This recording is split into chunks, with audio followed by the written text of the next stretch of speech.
మగమాస నాడు జాతర ఈ తెలంగాణలో జాతర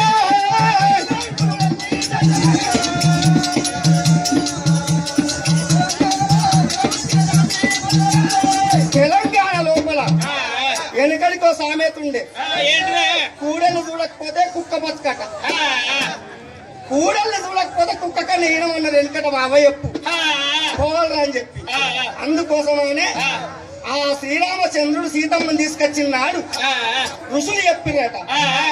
రావణుడు అంటే బ్రహ్మ చెప్పిన కనుక బ్రహ్మత్య పాతకం వస్తుందిరా కొడుక మరి పాతకం ఎట్లా కావాలని చెప్పి అడిగింది శ్రీరాముడు అప్పుడు చెప్పిండ్రట 3 గంగలు కలిసిన జాగల లింగంతోడు పూజ చేస్తే నీ పాతకం పోతుందని చెప్పిండట ఎక్కడ తిరిగిన జాగ దొరుకుతుంది అని చెప్పి కూడలికి నడుచుకుంటూ వచ్చింది కానీ లింగం లేదు హనుమంతా నువ్వు సంజీవని తీసుకొచ్చిను కాసిపోయి లింగం తీసుకురాపో కొడుకు అన్నాడు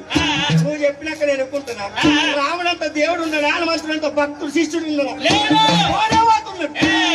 కానీ తెల్లారక ముందుకే లింగం నిమ్మన్నాడు తెల్లారుతుంది అయ్యాలి తెల్లారిందంటే ఈ పూజ పనిచేయదని చెప్పి సైకత లింగం మన కూడలు ఉన్నది ఉష్కలింగం శ్రీరాముడు అప్పటికప్పుడు ఉష్కతో లింగం చేసి అగో పూజలు ఎట్లా కడుతుండు శ్రీరామచంద్రుడు